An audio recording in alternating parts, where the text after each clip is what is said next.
Nazrite s nami k najväčšiemu recyklátorovi papiera na Slovensku. Recyklácia odpadu má zmysel. Ďakujeme, že ho triedite.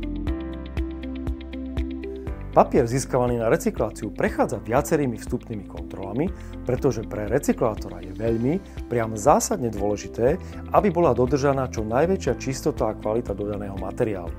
Niektoré nečistoty môžu recyklátorovi poškodiť zariadenia, iné znehodnotiť výsledný recyklovaný produkt. Najväčší slovenský recyklátor Mondi SCP sa usiluje prevezený a naskladený papier spracovať v priebehu 1 mesiaca. Papier sa preváža vo forme zadrôtovaných balíkov. Tie sa pred samotnou recykláciou uvoľňujú rozťatím jednotlivých drôtov a následne sa dopravníkom takto predpripravený papier prepravuje k rozvlákňovaču. V ňom sa papier zmiešava s vodou a riedi sa na zmes obsahujúcu 5% tuhej zložky. Na spodnej časti tohto zariadenia sa nachádza sito s 12 mm širokými otvormi, cez ktoré sa uvoľňujú rozvláknené časti papiera. Na tomto site sa zachytávajú prvotné nečistoty, skrátka všetko to, čo nie je rozvlákniteľné a čo svojím rozmerom presahuje veľkosť otvorov na danom site. Nepapierové zložky sa z papiera postupne odstraňujú na seba nadväzujúcimi technologickými procesmi dotriedenia. Ich odstránenie je nevyhnutné pre dosiahnutie vysokej kvality výsledného recyklátu.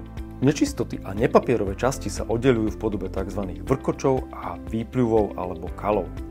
Výpľuvy aj kaly sa dajú následne spracovať napríklad pri výrobe tuhého alternatívneho paliva alebo v stavebnom priemysle. Výroba papiera v Mondi SCP je súhrou tisícov samostatných zariadení a strojov a nad nimi dozerajú špecializovaní pracovníci v tzv. Pelíne. Z rozvlákňovača putuje najskôr tekutá hmota, ktorá sa postupne zbavuje vody a za súčasného vplyvu tlaku a teploty sa mení na papier požadovanej kvality. Rozvláknená zmes prechádza sériou valcov, na ktorých sa tvaruje a suší do výslednej podoby papiera, ktorý je spracovaný na základe konkrétnej požiadavky odberateľov. Na papierenskom stroji sa navíjajú obrovské rolky papiera, vážiace až 50 tón, na ktorých je navinutých až 70 km papiera. Nemenej zaujímavý ako proces výroby je aj plne automatizovaný proces naskladňovania papiera. Ide o súhru dvoch robotov schopných dokonalého zabalenia jednotlivých kotúčov papiera. Recyklácia papiera má zmysel. Ďakujeme, že ho triedite.